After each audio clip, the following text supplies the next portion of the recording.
আপনারা দেখতে পাচ্ছেন যে ধর্ম উপদেষ্টা ওয়াজ মাহফিল করতেছে। মানে তার সপ্তাহে 2 দিন সে অফিস করবে আর বাকি দিনগুলোতে সে ওয়াজ মাহফিল করবে।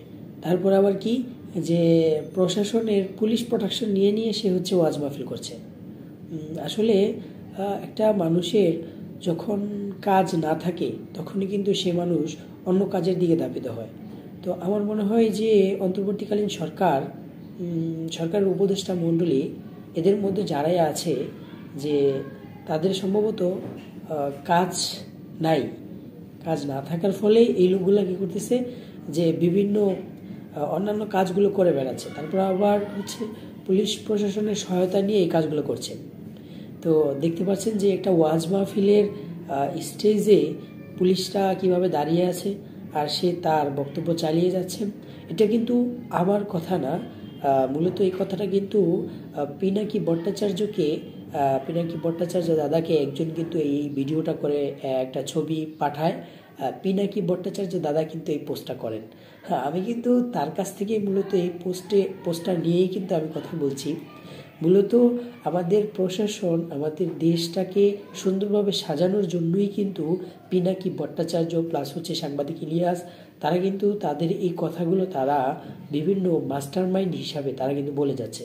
তারা বোঝাতে চাচ্ছে যে এই দেশটাকে সুন্দরভাবে কিভাবে সাজালে ভালো হয় সেই প্রতীক্ষা তারা মানুষকে এবং কি প্রত্যেকটা উপদেষ্টা মণ্ডলীকে তারা সাজেস্ট করতে চায়। তো এই সাজেস্টটা কিন্তু আসলে ভালো, কারণ এরকম মাস্টার মাইন্ড আপনি কিন্তু পাবেন না। যারা মূলত দেশপ্রেমিক হয়, যারা দেশ নিয়ে চিন্তা ভাবনা করে, দেশ নিয়ে যাদের মাথা ব্যথা আছে, কিন্তু তারাই এই সমস্ত আপনাকে সাজেশন দিবে, এই সমস্ত ডিক্লারেশন দিবে, তারা এইভাবেই আপনার মাস্টার মাইন্ডের দায়িত্ব পালন করবে। কিন্তু আমরা মনে করি যে আমাদের পিনাকি ভট্টাচার্য দাদা আর হচ্ছে সাংবাদিক ইলিয়াস আর হচ্ছে আরও কিছু ভাইয়েরা আছে যারা হচ্ছে বাংলাদেশটাকে নিয়ে ভাবে, বাংলাদেশটাকে নিয়ে চিন্তা করে। যারাই বাংলাদেশটাকে নিয়ে চিন্তা করে তারাই কিন্তু মূলত এরকমভাবে আপনাকে সাজেস্ট করে যাবে বিভিন্ন আপনি দেশ চালাচ্ছেন। আমাদের প্রধান উপদেষ্টা ডক্টর মোহাম্মদ ইউনূস, সে কিন্তু দেশ চালাচ্ছে, সে বলতে পারবে না যে তার কোথায় ভুল হচ্ছে। হ্যাঁ, আপনি দেখেছেন যে গত কিছুদিন আগে যখন উপদেষ্টা সাক্ষাৎকার দেন টেলিভিশনে, তখন তিনি কিন্তু বলে দিয়েছেন যে আমাদের যদি ভুল পান অবশ্যই আপনারা আমাদের ভুলগুলোকে দেখিয়ে দিবেন, আমরা শুধরানোর চেষ্টা করব। মানুষের তো ভুল হবেই, আর সেই ভুলগুলো ধরিয়ে দেওয়ার জন্য যদি আমাদের মতো কিছু আমাদের মধ্যে থেকে কোনো ভাই এরকম পিনাকি ভট্টাচার্য দাদার মতো, সাংবাদিক ইলিয়াসদের মতো আমাদেরকে এইভাবে শুধরিয়ে দেয়, তাহলে আশা করা যায় যে আমাদের ভুলগুলো আমরা অতি দ্রুতই শুধরাতে পারবো আর একটি গণতান্ত্রিক কল্যাণমূলক একটি রাষ্ট্রে পরিণত হবে এই বাংলাদেশ। তো এই জন্যই আমরা পিনাকি ভট্টাচার্য দাদাকে অবশ্যই স্যালুট জানাই।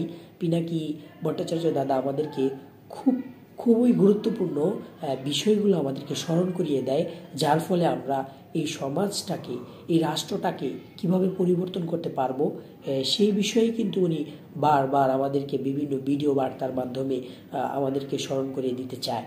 তো এই জন্যই আমি বলবো যে আমাদের উপদেষ্টা মণ্ডলীর মধ্য থেকে তারা যেন যেই পরামর্শগুলো আমরা পাই, হ্যাঁ, এই পরামর্শগুলো আমরা পাই, সেই পরামর্শ আলোকে যেন আমরা আমাদের রাষ্ট্রটাকে গঠন করতে পারি এবং কি আমাদের দেশটাকে ওইভাবে সাজাতে পারি, তাহলেই আশা করা যায় যে একটি বাংলাদেশ একটি কল্যাণমূলক এবং কি একটি গঠনমূলক একটি গণতান্ত্রিক বাংলাদেশে রূপান্তরিত হবে।